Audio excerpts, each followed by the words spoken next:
Ladies and gentlemen, Gene DiNapoli.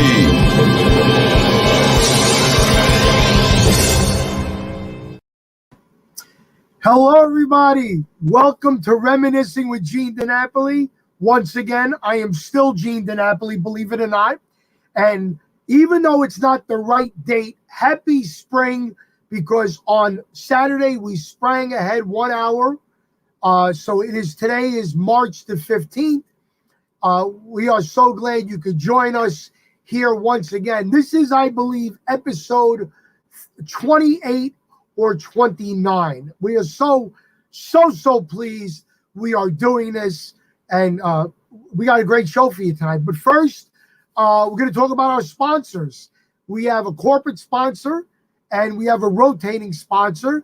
So right now, Anthony, our producer, please, let's go with our corporate sponsor. Hi, this is Francisco. Many people call me the Creative CPA. If you need help with your taxes or financial matters, please email me your cell number and the best time and day to call you. You could email me at franciscisco@aol.com, and Cisco is spelled SISCO, the Creative CPA. It's that simple, that easy. Thank you. Thank you, Fran, for your continued support in this show and your friendship. We also have a restaurant that we do once a week. As I told everybody before, my family owns many restaurants. And this one is a little special to me because I named this. My cousin Tina up in Hartsdale on Central Avenue. Anthony, put the picture of the name on it.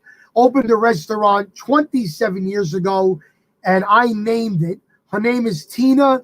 I said, "You having pasta?" "Yes, I am." "Your name's Tina?" "Yeah." "Then call it Pastinas." And she's celebrating her 27th year in business at 155 Central Avenue in Hartsdale. She has a beautiful dining room, as you can see, with the bricks actually imported from Italy. She has a private party room. Shows the party room beautifully decorated. And see Tina or Uncle Mitty and tell them that Gene sent you, and hopefully they'll give you a free cappuccino for mentioning me. Thank you, Anthony. Speaking of Uncle Mitty, ladies and gentlemen, this past Saturday, I celebrated a milestone in my life. It was my 41st year in show business. That's a picture of me 41 years ago on March the 14th, 1980. I was 14 years old, and my Uncle Mitty owned a restaurant up in Yonkers called the Lazy Bull. And he got me up to sing. I sang Engelbert Humperdinck, After the Lovin'. Then I turned around to the band. I said, "Do you know Blue Suede Shoes?" And the rest is what they say, history. And I want to thank my Uncle Mitty for bringing me on stage.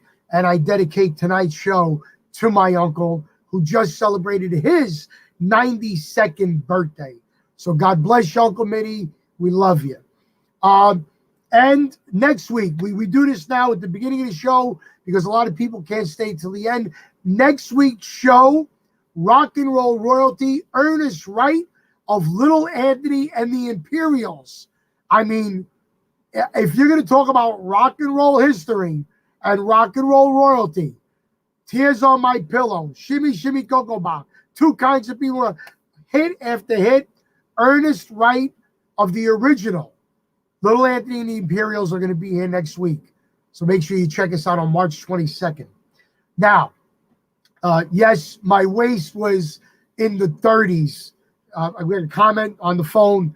"Gene, how small was your waist?" My waist was very small back then. So thank you.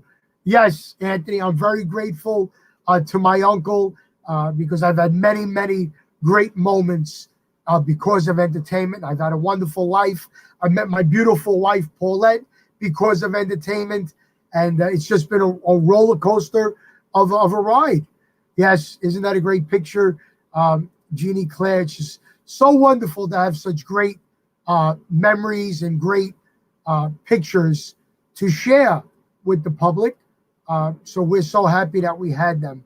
All right, I'm going to try to get this green. You know what? It doesn't matter how I look.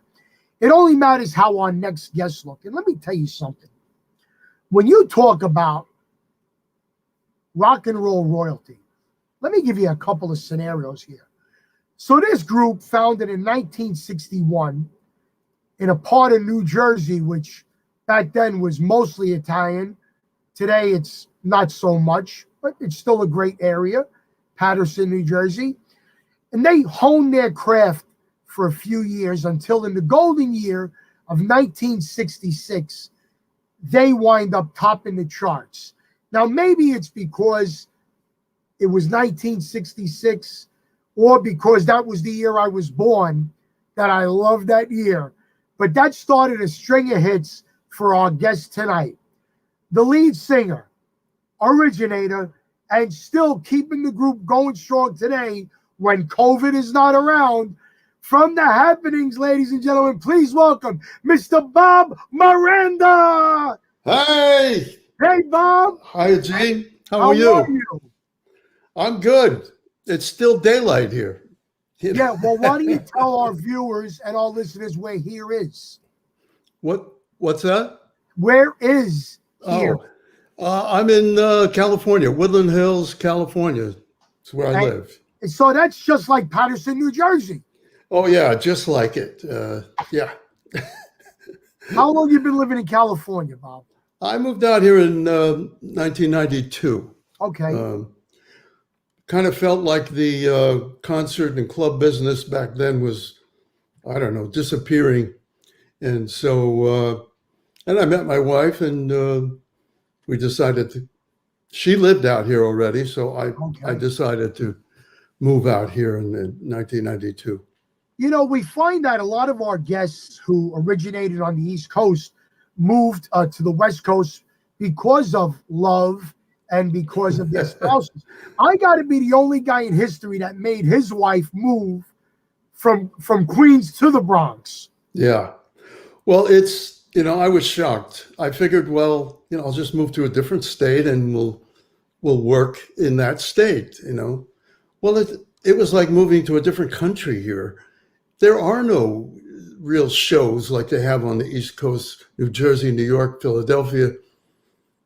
All these shows here exist once in a while, but they're few and far between. Right. I don't know why. I can't figure out why. After 30 years, I still don't know. It's surprised me. So I'm constantly flying back to Newark and New York to work. I love working and I love the crowds, and it doesn't happen here. Once in a while, we'll work Laughlin or Las Vegas once in a while, but not much. Yeah. I'll tell you one of the reasons why, Bob, is I did a show in Barstow, California once.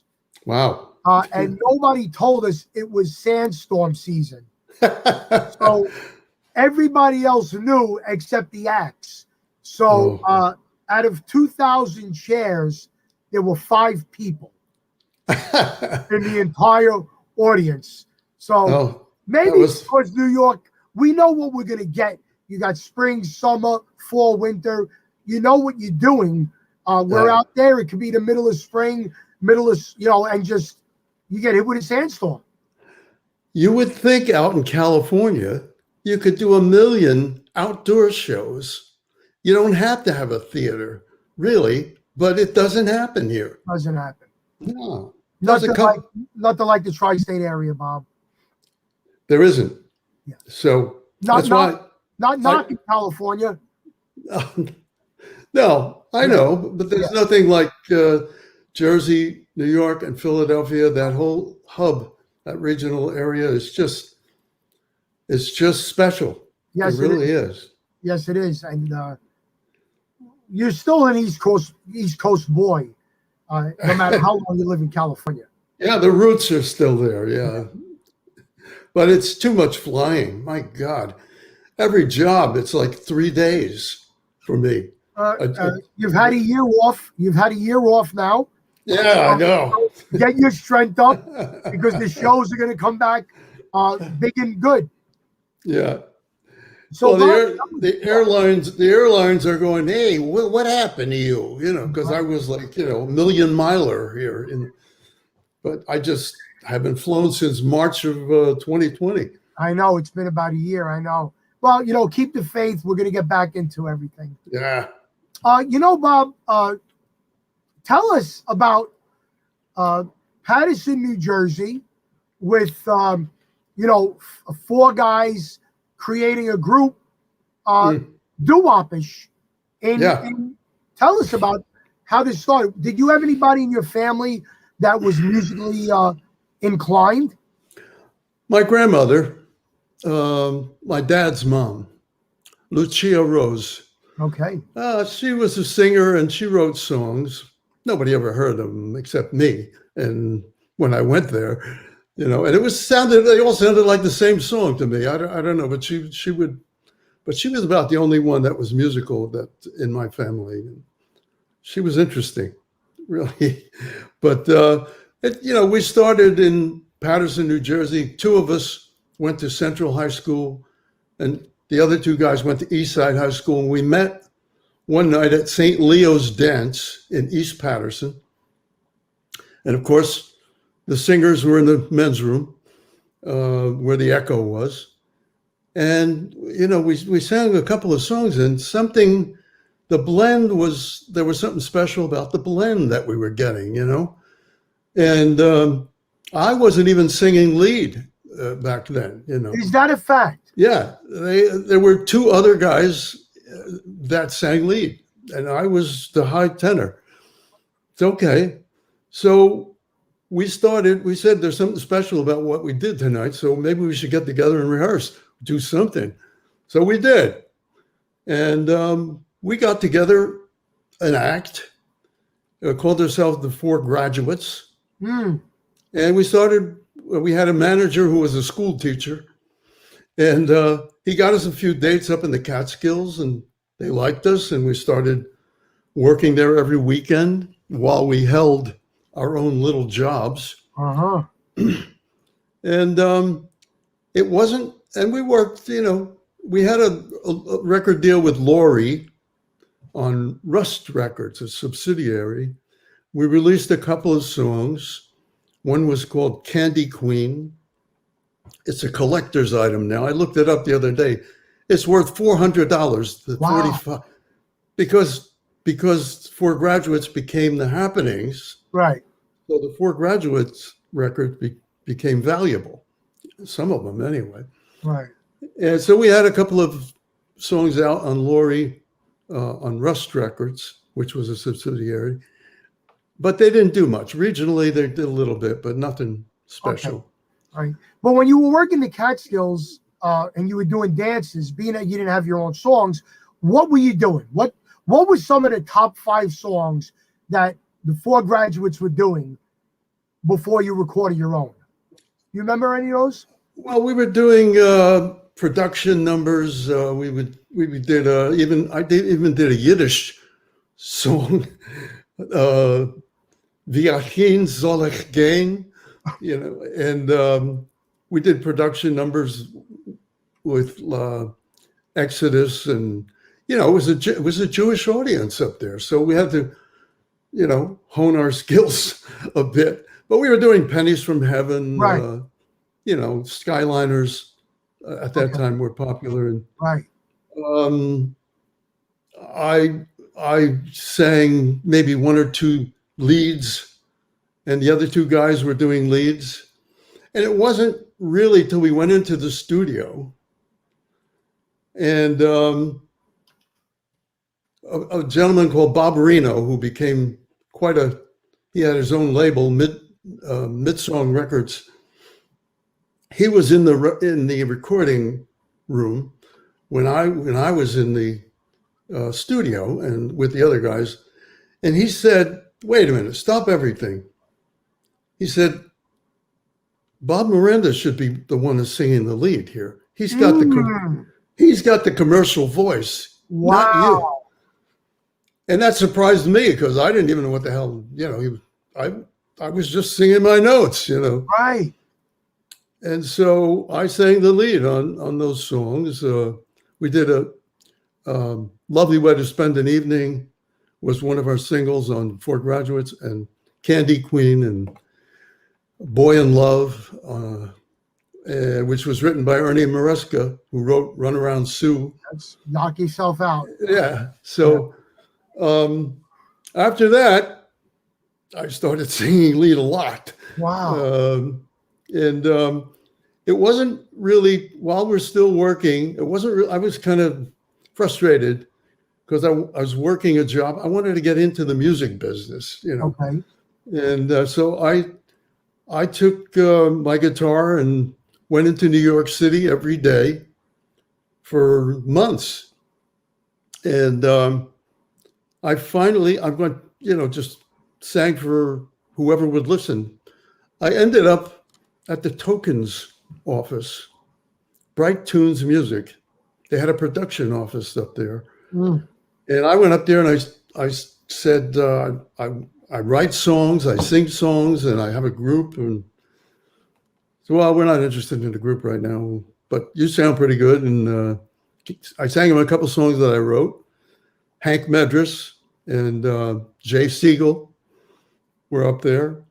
And I said, okay, I'll see you. Give me a call. Here's my number. The next day they called me. Hank Medris called me and said, we want to sign you to a writing deal, staff writer here. At the times they were producing the Chiffons, Randy and the Rainbows, and themselves. And they were starting, so I signed a 5-year writing contract with the Tokens. Mm. And they were forming a record company, which was 50% Jubilee Records and 50% Tokens. They shared, you know, the proceeds there. Right. And they called it BT Puppy Records. They took it from the RCA Dog.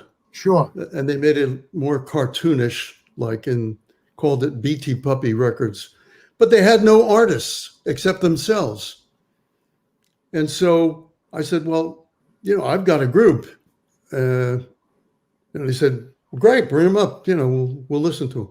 I brought the other guys up, the Four Graduates. We sang a few songs and they flipped. I mean, we sounded like them almost, you know, a lot with the falsetto. And they signed us to a 5-year recording contract. So this was 1961. About 1963. Okay. 4. Yeah. All right. I want to get back to the Catskills for 1 second because a lot of our viewers might not know you are Italian descent. Yes. And so were a majority of the original group, right? DeVito,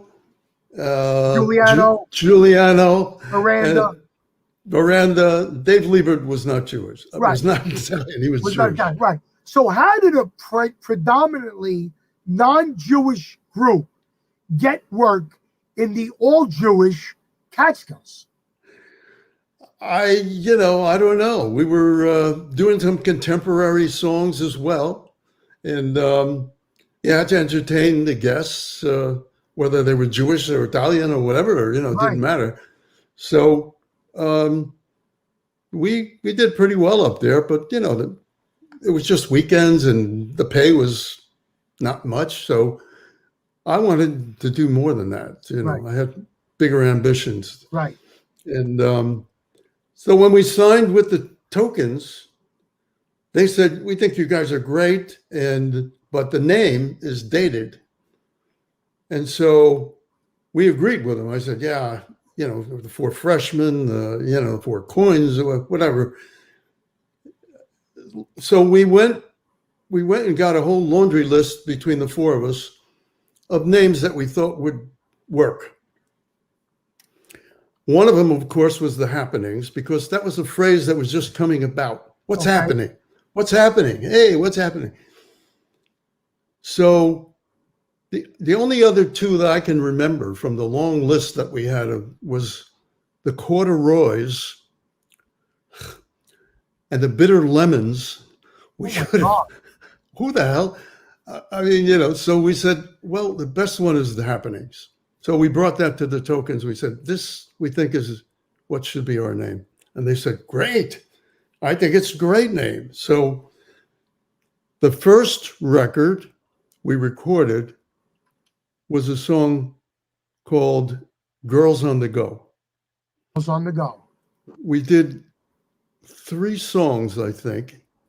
One of them was Girls on the Go. One was You're Coming On Strong that I wrote. I can't remember what the third one was, but they liked Girls on the Go as a single. So that was the first record we put out on BT Puppy. And it became, it became a huge hit in Springfield, Mass, and nowhere else. Nowhere else. We went up there and played. I remember we played at a place called the Comic Strip. And for the first time, I mean, we just, first gig really is not the 4 graduates, the Happenings. Right. And I remember we got paid in $2 bills. Why? I don't know. And I still have some of those $2 bills. They're probably worth some money. Yeah. Well, you know what? They don't only like that song in Springfield, Mass, Bob. We like it here on Reminiscing with Gene DiNapoli. So right now we're going to give our listeners a vocal treat. The Happenings' first record, Girls on the Go.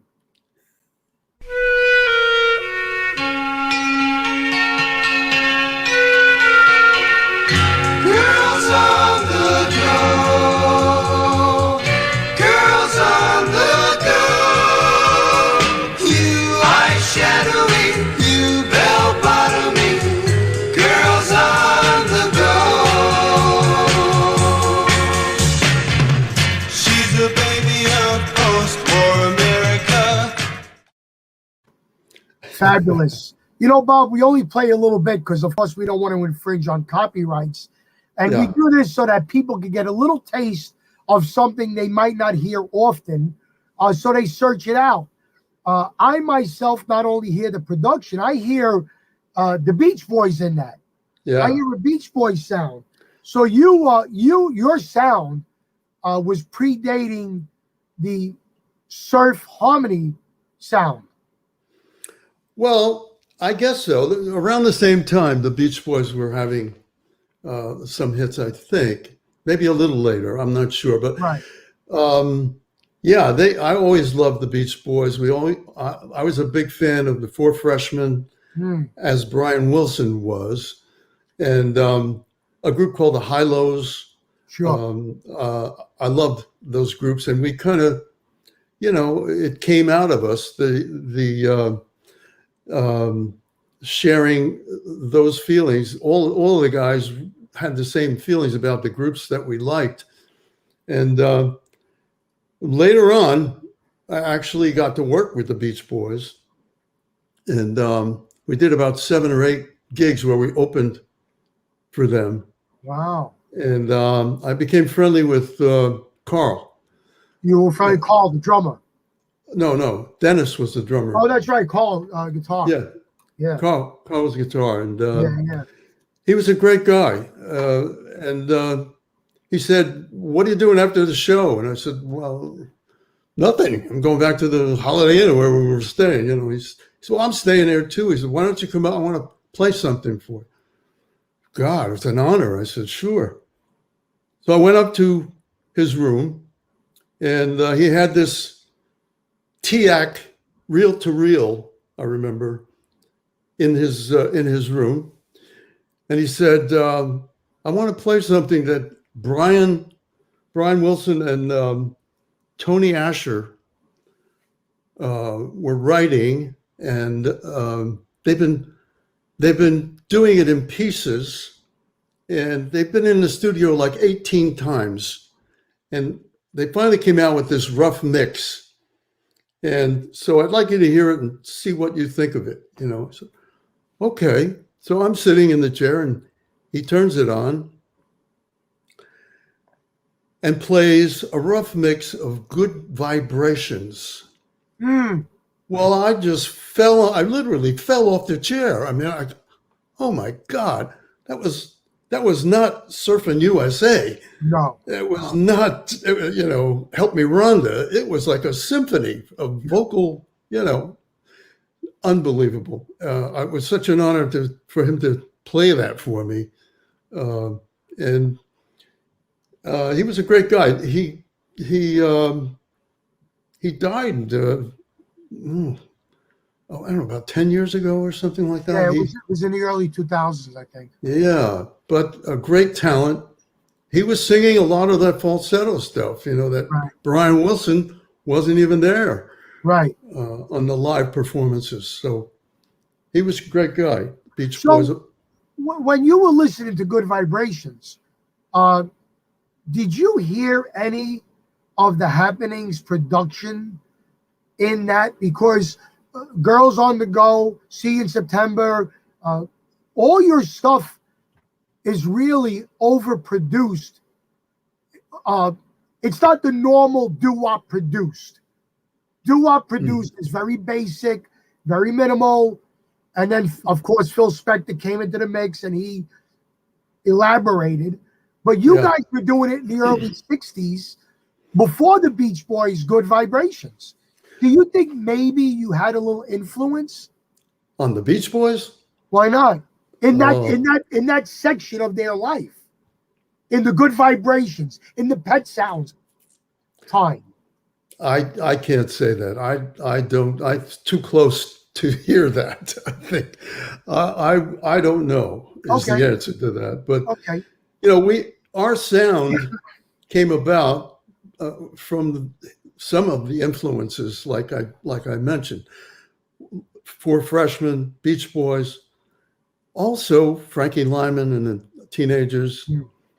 Love those guys, and the things that they did vocally were terrific, and Smokey Robinson,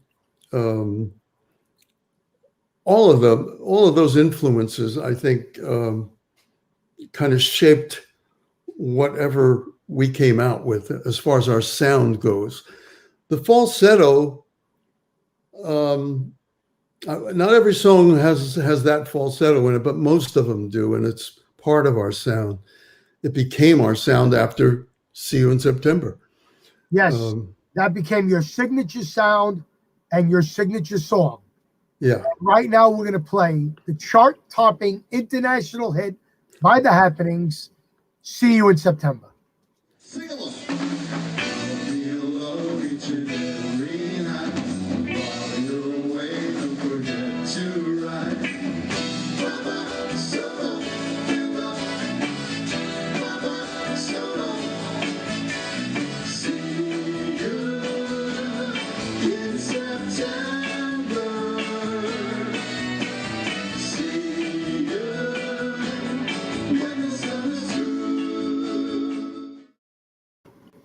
What a song. What a song. That was on a cruise ship. Yes, that was one of the doo-wop cruises. People say that See You in September is a great song, and I agree. But a great song is a hit every time it's released. And it wasn't a hit in 1959 when the Tempos released it. It wasn't a hit. It became a bona fide hit when you guys did it in 66. So your vocal arrangement, I think, is what put that song over the top. Can you remember when you recorded that? Whose idea was it? Yeah. We were aware of the song by the Tempos. I always loved the song, but I felt that we could make a better record than that. And it was Mickey Eichner, who was vice president up at Jubilee Records, who said to us, "Why don't you try doing something with See You in September?" And we said, "Oh, okay, well, we'll put it into the wood shop and see what happens." And so what we did was we kept all the good things about that song. It's a great lyric, it's a great melody, but we didn't like the tempo, so we gave it a Motown feel. And we added all these little vocal hooks, bye bye, so long, farewell. And then through the lead up into the falsetto. That changed everything.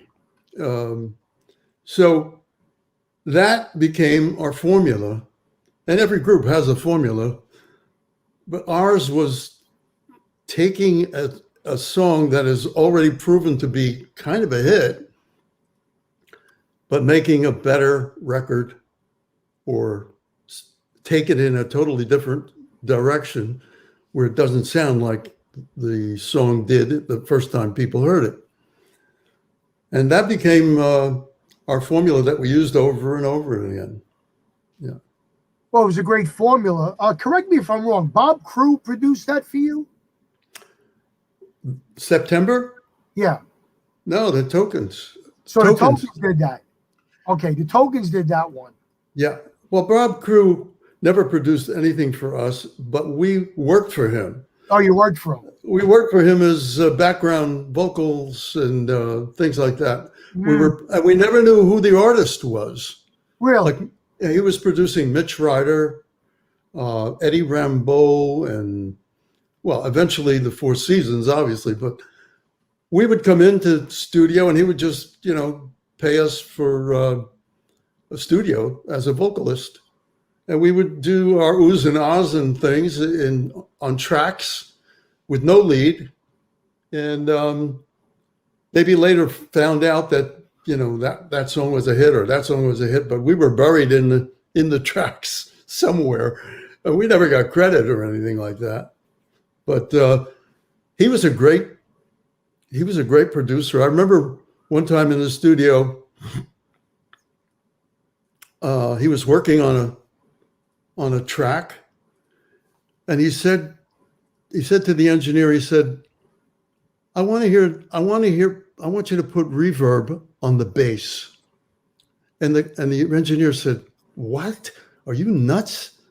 What are you talking about? Well, he got all pissed off and said, I told you to do that. You don't know what it's going to sound like. Nobody knows what it's going to sound like.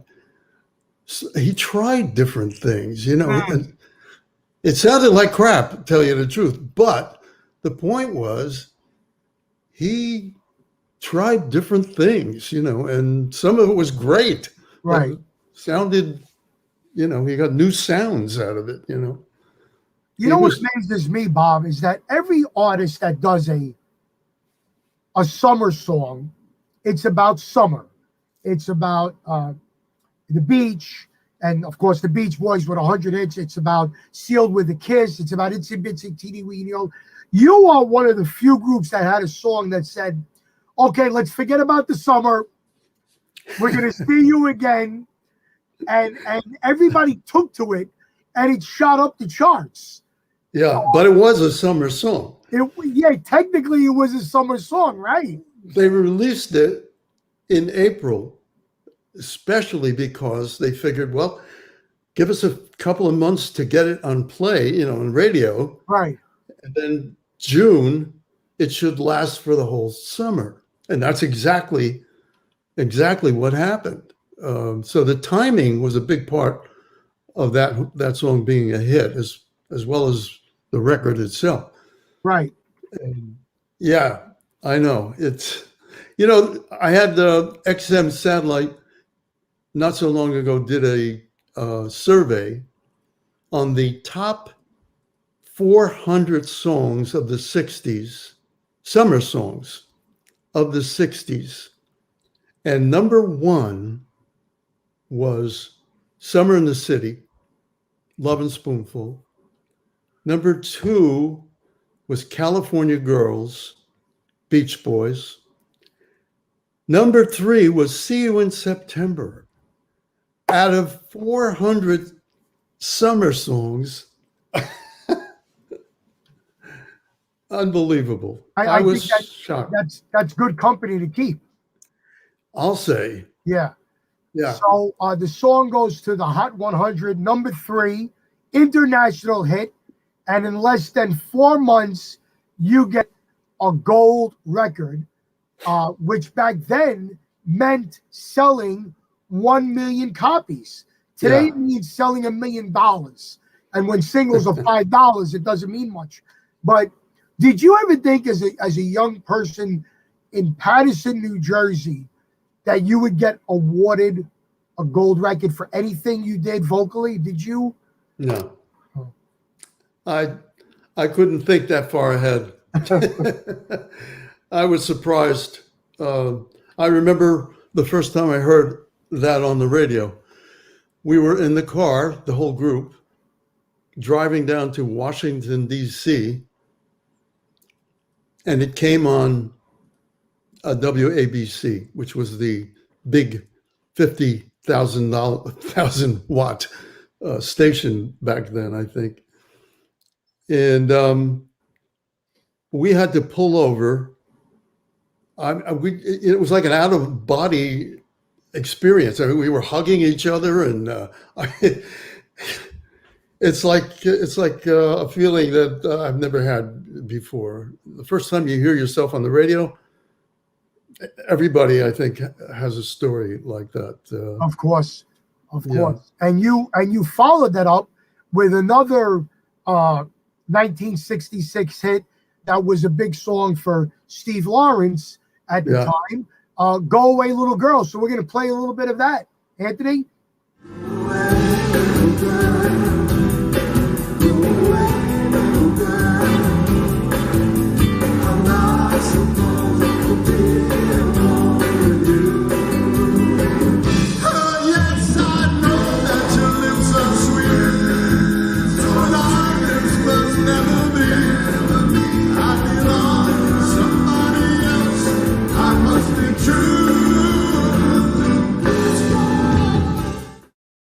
Top 20. Top 20. Yeah. Not bad. Well, I love the Steve Lawrence record, and I love the song. And I must say it wasn't my choice at the time. I was still working up at the Tokens office as a writer, and Carole King used to come up there, and maybe once a week, something like that, and play some songs that she's written with her husband at the time was Jerry Goffin. So Goffin and King was, they had already had songs like Will You Still Love Me Tomorrow by the Shirelles and things like that. So she was a big writer to begin with back then. And she played a couple of songs one day for us that I didn't care for. It was just, they were her songs. And said, well, we'll see you next week, And as she's leaving, she says, why don't you do something with Go Away Little Girl? Carole King. That was her song, She wrote that. And so we said, well, that was a number one record for Steve Lawrence.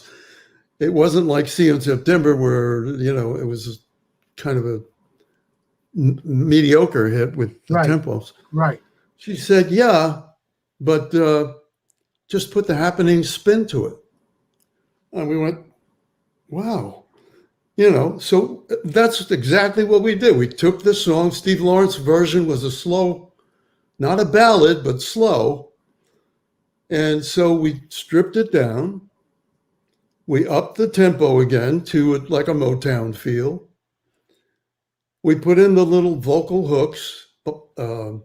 Won't you go away, little girl? Wish you wouldn't stay. All that. And again, took it up to the falsetto lead. And that was our sound. And she was right. Put the happening spin to it. So we did that. And I thought it was a great follow-up to See You in September. It wasn't as big a record as September. September was the biggest selling record I think we had, the first one. But Go Away Little Girl did pretty well, top 10 anyway. Sure, absolutely. That's fabulous in itself. I take a top 10 now. Yeah. Wouldn't we all, right? Yeah. Speaking about your signature,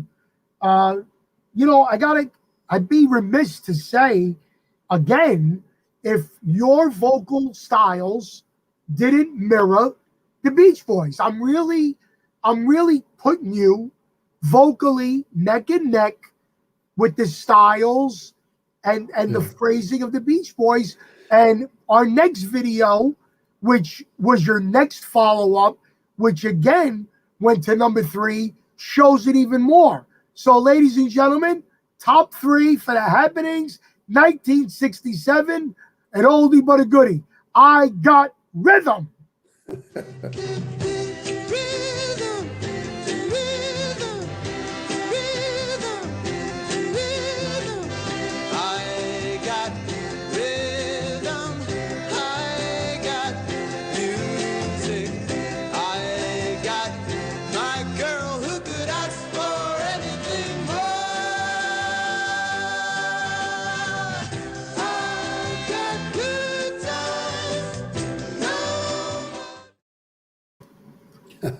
Somebody likes that formula because that goes to number 3. Yeah. Well, yeah, we had a couple of records in between there that we released that weren't big hits. And we said, well, something's not working, with the formula here. We've got to maybe tweak it or do something, So we went further back with songs instead of songs 4 or 5 years ago that were hits. We went back 30 years or something like that. That kids didn't even recognize these songs, but they were classic songs. I Got Rhythm. We came upon it, and I looked at the lyrics, and I said, well, I love the melody, the simplicity of it. It gives us a lot of freedom to do all kinds of vocal things. But I changed verses. I wrote different verses to, like the second verse was, I like daisies in green pastures or something. I said, that's not going to work. I changed the second verse and I wrote an intro for it. In this fast and troubled world, we sometimes lose our way. I am never lost. I feel this way because that wasn't a part of the I Got Rhythm that Gershwin wrote, and I figured I'm going to get killed here by publishing, but I never heard a word about changing the words or writing an intro, manipulating Gershwin. Holy cow. So we came up with these vocal hooks again and took it from the Ethel Merman version of I Got Rhythm, which came out of a Broadway thing called Girl Crazy, and made it more commercial. We came up with a dip, D-I-P. And that sounded, we experimented with sounds. And for some reason, that sounded right for us. We tried different things. No, dip is it, dip, dip. And the whole intro was having everybody sing a different part. So one guy would be doing dip, dip. Another guy would be going dip, dip. And I'd be doing rhythm, rhythm, all at the same time. And it sounded like clockwork to me anyway. And that's how we opened the tune and ended it like that too. So right. It was a great song. And I can remember when we finished it in the studio, I'm sitting there with Jay Siegel, and he looks at me after hearing it, the final mix, and he said, if that isn't a number 1 record, I don't know what is. We just knew it was going to be a hit. How big? You never know that, but it was a big hit for us. Yeah. And the fact that we previewed it on the Smothers Brothers show, which was one of the hottest TV shows back then in '67, really helped get it played. So all those things went into that. Right. Well, the Smothers Brothers, like you were saying, of course, hot at 67. When were you on the Tonight Show? We were on the Tonight Show about 8 or 9 times. Sometimes Carson was there, but he didn't like rock and roll. Right. He hated rock and roll. So you always used to get these schmaltzy entertainer singers on there at that time anyway. But there were times when he was not there, and hosts like Orson Bean, Alan King, they were on, and we were able to get on those shows, especially when he had somebody filling in.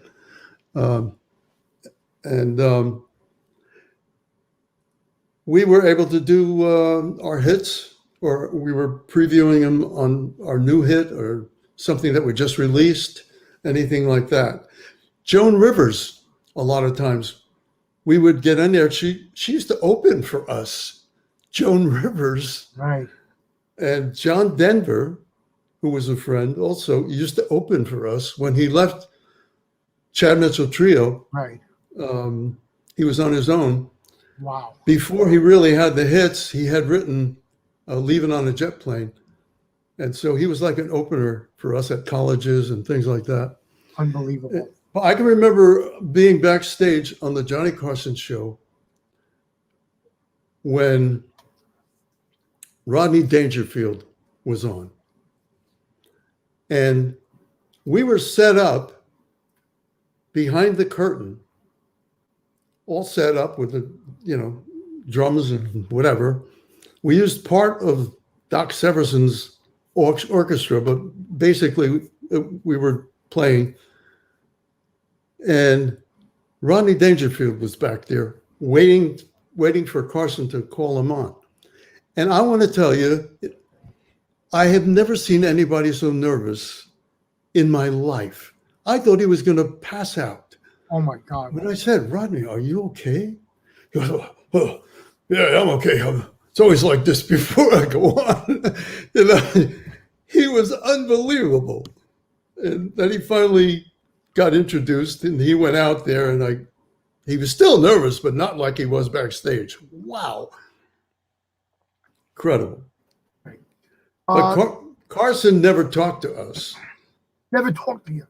No. Never talked to you. Never. His loss. Big loss. Ed McMahon was okay, but Carson never spoke, not to peons like us. Yeah. Peons were the number 3 hit in the country. You went back, you did Go In, Little Girl, you went back, See You September, but the oldest song you did was your cover version of an Al Jolson song. Mammy. That's got to be the oldest song that you recorded. So we're going to play a little bit for our listeners, The Happenings featuring Bob Miranda doing Al Jolson.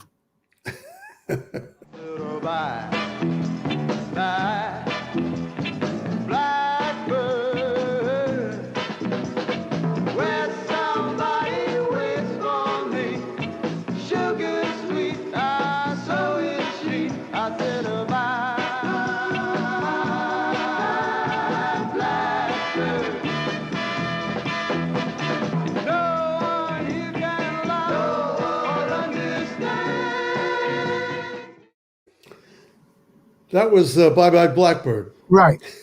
That wasn't my Mammy. Yeah, I know. But Blackbird is an old song.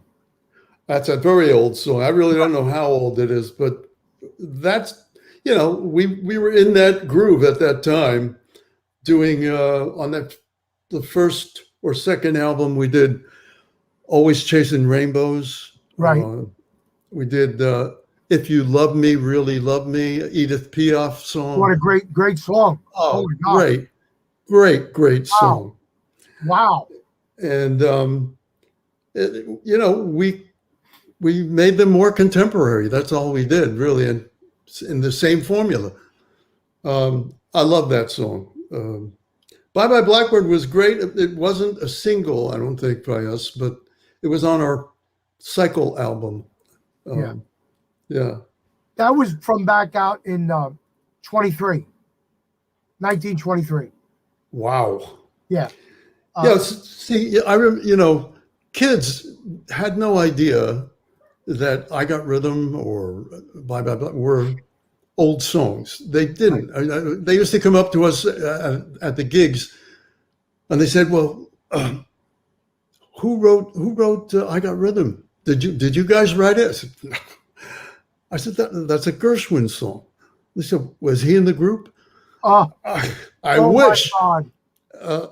Yeah, is he in the group? They had no idea. Most of them. So certainly the change from Ethel Merman to what we did was light years. Yeah, it was eye-opening for a lot of people.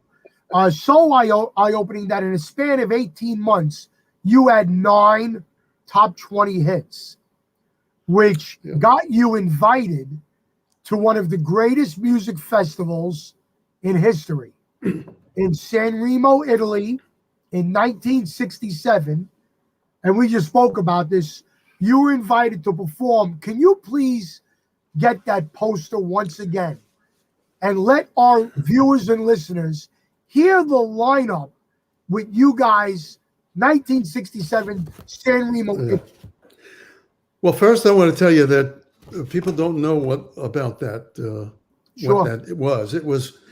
It was a song contest, and they would invite every year artists from different countries to San Remo, to this theater in San Remo, Italy, and they would give them a song to sing, and you had to sing it in Italian.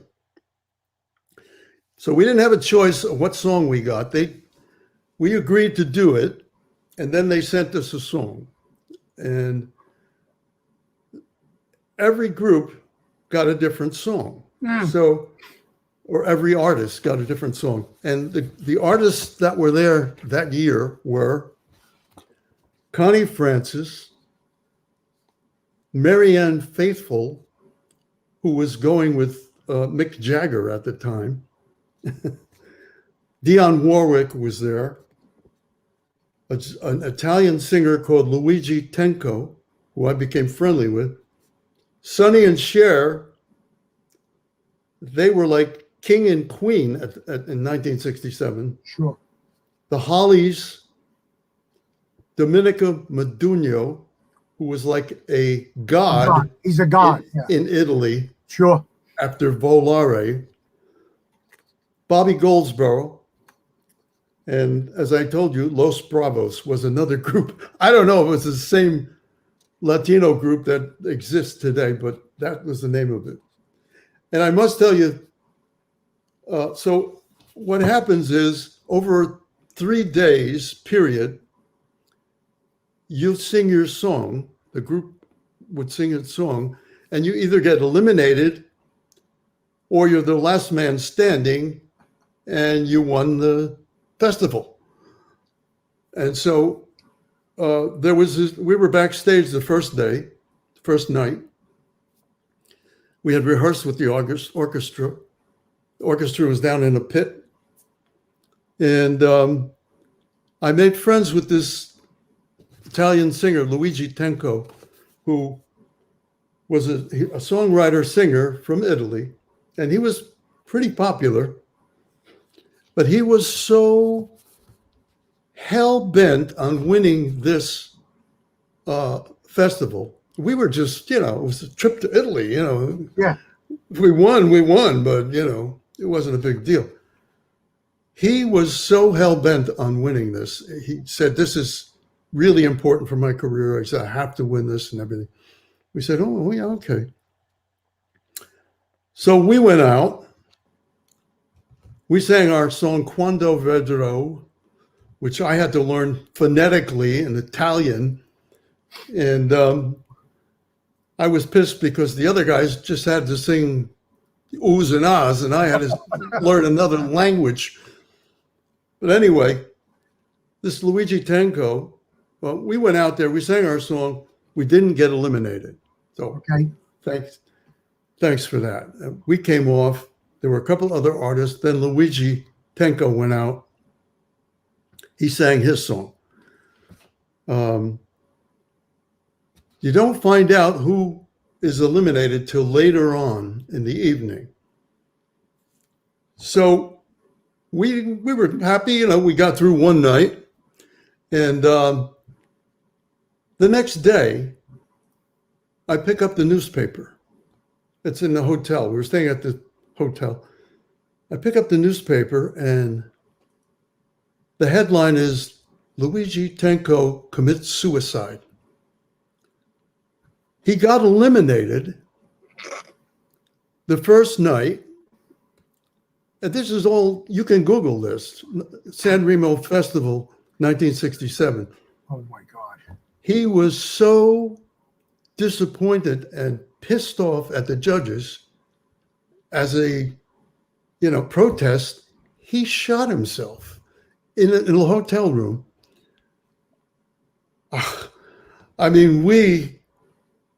Unbelievable, Normally people protest by hunger strikes or laying down in front of a bus, which you could come back from. There's no way to come back from a self-inflicted gunshot wound. You're muted, Bob. You're muted. I what? You were muted there for a second. Oh, I'm sure there were other things going on in his life. Yeah, I'd say so. I don't know, but so I was who won? shocked. Who won that year? Who won that year? An Italian singer called Claudio Villa. Oh, so famous. Oh, so famous. Who the hell is Claudio Villa? I don't know, but he won that. That's probably the only thing he won. Well, it wasn't about the artist. It was about the song. Gotcha. That's the whole thing. And that's what Luigi Tenco didn't get, Right. Obviously. But I got to, I wanted to meet Cher at that time, So I got to meet her backstage. Sonny was out and he was pretending he was conducting the orchestra, but really there was a conductor there, But Cher, I got to speak with her. She was really nervous because they were so busy at that time that she didn't have time to really learn in Italian the song. Right. So she said, oh, I don't know what I'm going to do. She says, she had on the palm of her hand, her song was Ma Piano. And she had written out in ink on the palm of her hand the words phonetically. And I said, we're on Eurovision television all throughout Europe. How the hell are you going to, Right. how the hell are you going to read your hand on television? She said, I don't know what else I can do. So okay, well, good luck. Yeah. She was great. She was so personable and down to earth, which I expected from her. But anyway, I got to watch this, I said. So backstage, they introduce her, and she got thunderous applause, just to go out there. And I'm watching this on the monitor backstage. And she sings the first couple of lines, my piano, piano, and up comes the hand. Right on Eurovision, the rest of the words. She sang the rest of the song looking at her palm, but nobody cared. It was Cher. You know, It was Cher. it was Cher. It was something else. Unbelievable. You know, Great. Bob, so many other people have recorded See You in September. I just want to give our viewers and our listeners some of the other people that recorded it, but your version is the quintessential version. Of course, right before you with the tempos, Miss Shelley Fabre, one of the great singers and great actresses, did it. Bobby Rydell, who's going to be on my show March 29th, did it. The Chiffons did it. Even Olivia Newton-John did it. I didn't know that. Yes, Olivia Newton-John did it. It was going to be a single, but they held it, they put it on one of her albums. So, you know, I think it worked out pretty good for. Worked out pretty good. Yeah. You Yeah. know who else? You know who else, Who else? recorded? Who else? I just found out about this not too long ago. Jerry and the Pacemakers, Okay. because they recorded one of my songs that I wrote, "Girl on a Swing." Okay. In fact, that was the name of their album. And on the album, along with "Girl on a Swing," my song, they had "See You in September" on that album. So I just found out that not too long ago about them doing it. So let me ask you this: being that you're a writer, when you get your writer royalties, do they not tell you where it comes from? Where it comes from, you mean what? Well, yeah, like what artist sang that song and it sold X amount of copies that enabled you to get something? So maybe if you wrote that, so I do, you know, if you wrote that song, I didn't write "See You in September." Oh, right, you know. gotcha. That was Right. I'm thinking of it here. Sherman. Geez. Can't think of the writer's name. Never met them. But they also wrote Sid Wayne. Sid Wayne. Sid Wayne. Sherman Edwards. Sherman Edwards. There Thank you. go. They also, I think, wrote "It's Impossible." Wow. Okay. Perry Como. Good company. Yeah. They were great writers, but Yeah. mostly schmaltzy Broadway stuff, you know. "See You in September" was, I don't know, a fluke for them, I think. Right. Speaking of songwriting, back at the beginning of our show, you mentioned you wrote a song called "Coming On Strong." Yeah. Now, I don't know, is that the same one that Wayne Newton sang? No. Okay, because Wayne Newton did a song called "Coming On Strong," and the Beach Boys were his background vocalists. So I never, thought maybe it tied in together. I don't think it's the same song anyway. I'd like to know if it is. Yeah, you would know, wouldn't you? Yeah. I don't think so, Gene. Yeah, I know. That would be a little interesting to find out, wouldn't it? Yeah, I'm going to look it up. Yeah, you never know. Wayne You know, Newton. you did a song, and it's funny how you redid older songs, but you did a song which was an old song, but it wasn't an old song. You did a version of "Why Do Fools Fall in Love," but it wasn't the original Teenagers. So we're gonna let our viewers hear a little bit of "Why Do Fools Fall in Love," not the Teenagers. People think I know it all and that I'm doing fine. But still I have so many doubts and questions in my mind. Like, why do birds sing? You threw your own little intro in there to throw it off. Yeah. Which Well, was great. yeah, like I Got Rhythm, the intro, writer the intro. And, you know, Frankie Lyman version of that was so great. I loved it. And normally I wouldn't go near classic stuff like that. But we took it in such a different direction. I mean, to a ballad. I thought just the change of it was a great song, no matter what you do with it. But the change from taking it to a ballad, I thought might be appealing. So it wasn't a big hit for us, though. Top 50? Top Was it 40, top- maybe top 30. I'm not sure. Yeah. Something You were like in the that. top 40 with that. In the top 40. Good song, great song. Yeah. I noticed that the rest of your catalog throughout the later 60s and the 70s, when you were still actively recorded, you were doing a lot of covers with your own style. You did Break It Up Is Hard to Do. You did Sealed with a Kiss.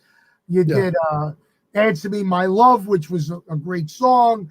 You did Make Your Own Kind of Music, which, of course, is a staple with Mamas and the Pop. Working My Way Back to You, Babe. I mean, did you ever get tired of doing redone, or you were happy just to put your own spin on them? We thought within the group, we thought that the formula was a little tired, and we wanted to do original material. And the Tokens, who were our producers and actually had the last word on what we can do and what we couldn't do, just kept saying, no, you got to stick with the formula. You don't veer off to do something else. I think, to this day, I think it was the wrong thing. We lasted through a lot of different kinds of music were coming around at that Absolutely. time. I mean, you had a top 3 hit in the middle of the British invasion. Yeah. You had a top 10, 12 hit in the middle of the British invasion. You had another top 3 hit. Now, you're talking about the Beatles when they went from bubblegum pop to real, interesting, social, conscious music. Yeah. And you were right there. So what you did worked. It worked. It worked. But as I said, there were a lot of changes going on musically. Acid rock was coming in, and Motown was big, and there were a lot of even country crossover stuff was happening back then too. So we muddled our way through as far as we could, having hits, maybe 3 years, 4 years of it, something like that, with albums. But there's a beginning and an end to success like that. But so we just gathered ourselves together and got an act together, and we've been working ever since. Right. So you were a regular working band. You worked. Yeah. Oh yeah. Right. We have a picture of you in the mid-70s that we're going to put up right now. Anthony, not that, the next one. We switched those, remember? All right. So tell us about this. Well, that's me on the end there. That's Tom Giuliano in the middle, and Barney Laporta on the end, the guitar player who replaced Ralph DeVito early on, like in 1968. Right. And I don't know where we are at this time, but we were doing a lot of colleges, and I don't know what else to say about that particular photo. Well, what I'm trying to get at was you wound up adapting your show, even though the songs were 10 years old. You adapted your show to be more in the mix of that time frame, the 70s, the fringe look. So, were you doing all your own stuff, or were you incorporating hits of the day as well? Well, after we left the Tokens, we recorded our first album that we produced ourselves. That was Peace of Mind album. Wrote every song, produced it, and played it. It was our group, our band. And at the time, Jubilee Records which is what it was out on, was having trouble within the company. They were shifting around. Mickey Eichner left, and they just weren't doing what they could have done a few years before, getting things played and distribution. I always think of a hit record as like an eclipse. Everything has to be right. Yes. It's got to be a great song. It's got to be done a great way. It's got to be recorded a great way. It has to be played and distributed at a certain time. And if all of that works, maybe you get a hit. And it can get bigger or smaller, depending on sometimes the record company, how they're distributing back then anyway. Right. I mean, it's a different game today, I think. I don't even know. It's definitely a different game. And the funny part is today the public has more say in who becomes a star because they get the voting process or all this other stuff. So Yeah. today it's not how talented you are, it's how many people vote for you. Yeah.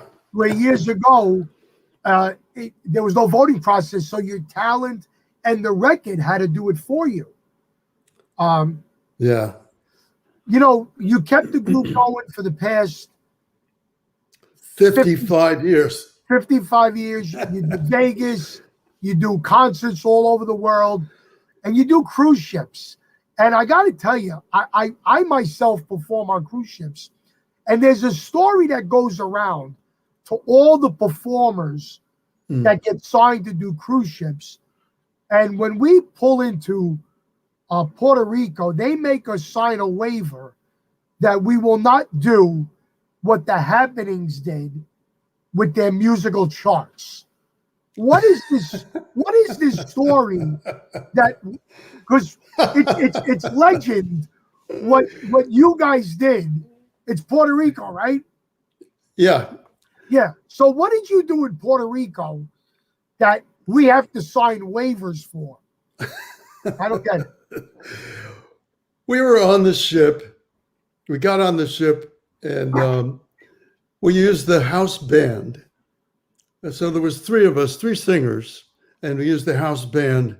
And so we met them up in the restaurant the day before, and they asked if they could have the charts so they could look them over before the rehearsal. And we said, sure, And as you know, if you've done cruise ships, down in the bowels of the ship, there's another city down there. Right. There's another social system down there. It's another world, honest to God, down there. And the musicians live in these little closets, little compartments, for crying out loud, and they smoke a lot of pot. They do. I mean, they're bored to death. And so we gave them our charts, and they had them down there all night. And the next night we did the show, and it went great. And we got the charts back. And George, our guitar player, he kept them in his carry-on. So the next day we got off the ship in San Juan, Puerto Rico, and we're going to the airport. We go to the airport and check our bags, and then we go to security with our carry-on stuff. He's got his guitar and his carry-on. And right at the, where you go through there, there's a guard there with a dog, a drug dog. And so I go through, and the dog sniffs around my leg and the carry-on, and nothing. I'm cool. So I go through. Bob Kulick was with us at that time. He goes through, and the dog comes up to him and He's okay. He can go through too. Well, George comes through with his carry-on and the charts that were down in the bowels of the ship with the musicians. And the dog comes up to him, sniffs around, and then he sniffs the bag. And the dog lights up like a Christmas tree. Boing! And he's trying to get the owner's attention, when he's going. Oh my God. And we're laughing. I mean, because I know he didn't have anything, but Right. so there must have been some residue Oh, on the charts. Well, they took George into the office. He was in there for 3 hours. They interrogated him. I think they gave him a body search.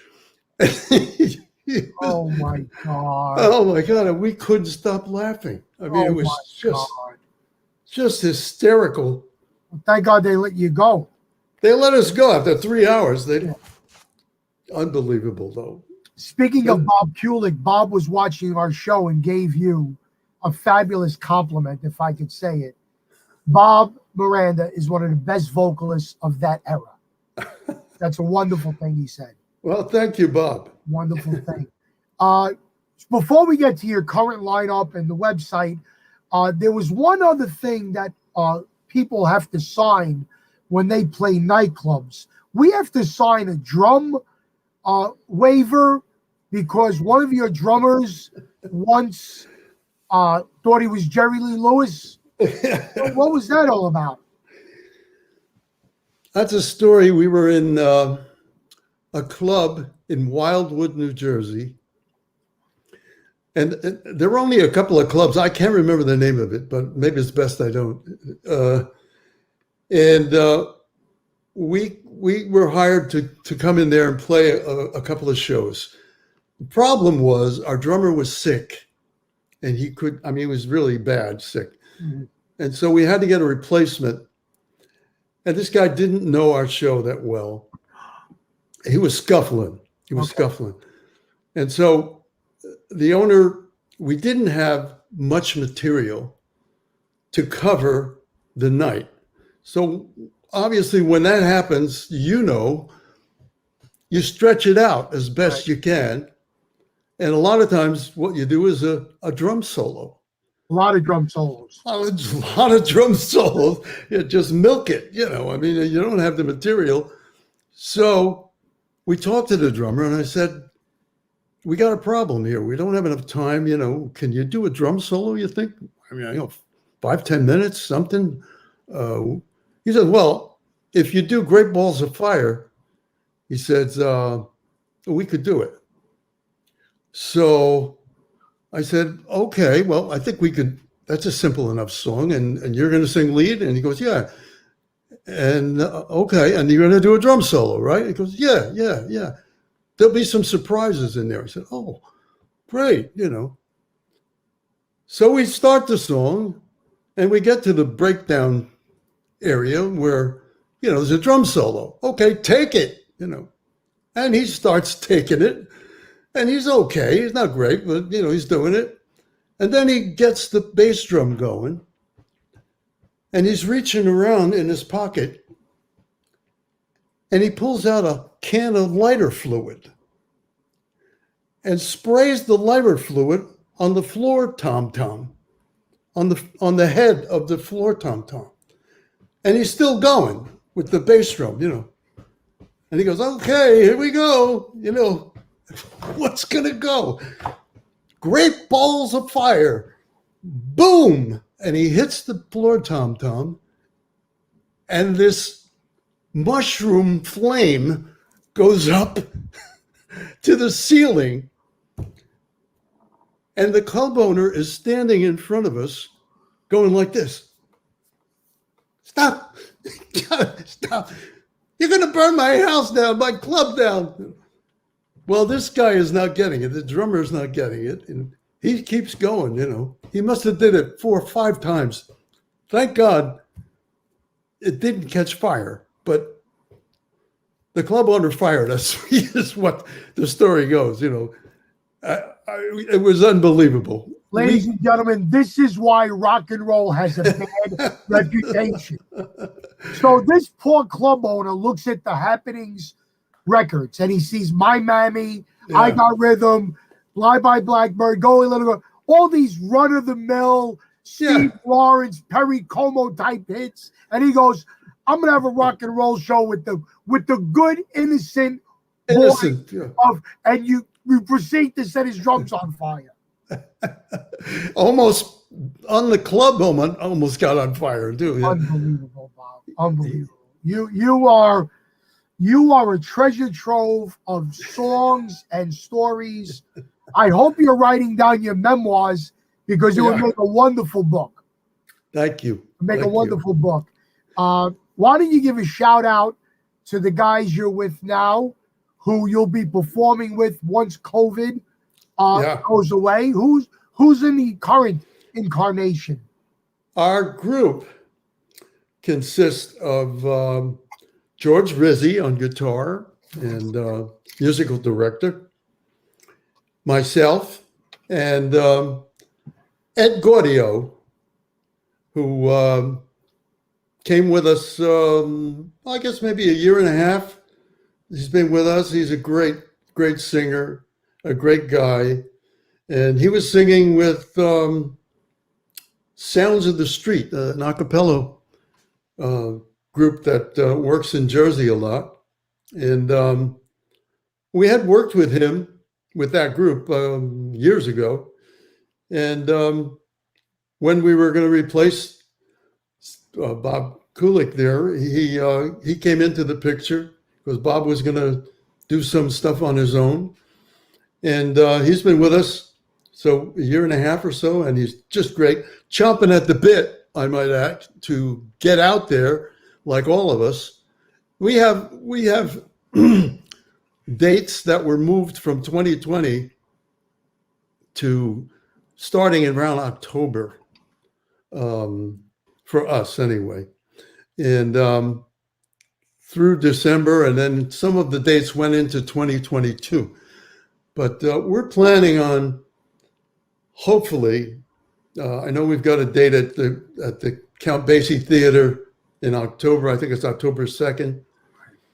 And we've got quite a few dates all over Pennsylvania, New York, Long Island, coming up. But, and all those dates and all the information can be found on your website, thehappenings.com. Am I correct, Bob? Yeah, you can click on tour dates. And it tells you where we're going to be. And, there's lots of videos on the website too. If you need your happenings fixed, ladies and gentlemen, until the live shows come out, stop at thehappenings.com. Check out their tour dates. Check out their videos to get your fix of Bob Miranda. Bob, I got to tell you, it was a pleasure to meet you. Oh, my pleasure. My and pleasure. Hopefully, when shows resume, I could shake your hand from one Neapolitan to another. I hope so. Much. Yes, it's great. And anything you do in the future, we will be there to support you. All you got to do is send us the information. Okay, my friend. Thank you so much. God bless you. Thank you, and have a great time in sunny California. Everybody from Miranda from the Happenings. Thank you. Wow. What a great guy. What a great show. What information. Oh, my God. I tell you. Did you learn anything about the Happenings? I know I did. Imagine getting stopped for marijuana. Guy playing the San Remo Festival and telling us that Cher read the words off her palm. Go figure. Thank you, everybody. Thanks for the comments. Make sure you join our YouTube channel. Don't forget next week's guest, Ernest Wright of Little Anthony Imperials, 7 o'clock Eastern Standard Time. Got a lot of great stories for you. And one way you could help support the show, we don't ask for donations. This is something I do from the bottom of my heart because I love the music and I wanted to be out there.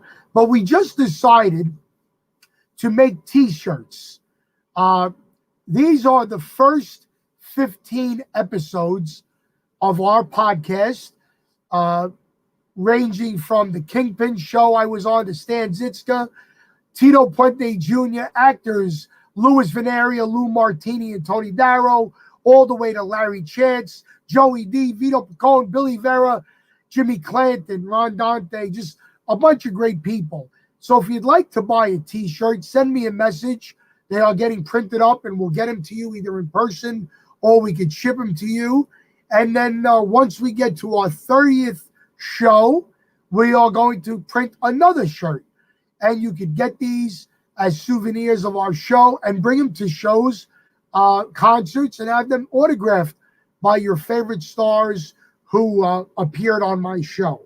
Once again, I want to thank you all. Please visit our YouTube channel under Gene DiNapoli.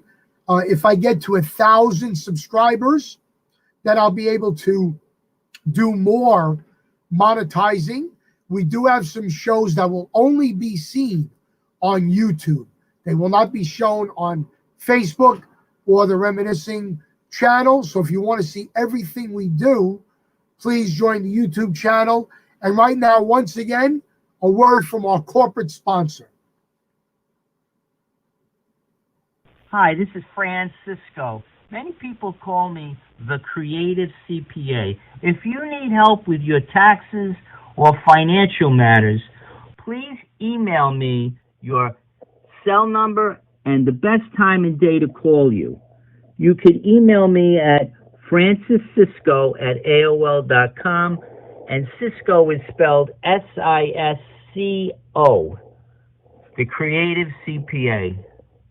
It's that simple, that easy. Thank you. Thank you once again, Fran.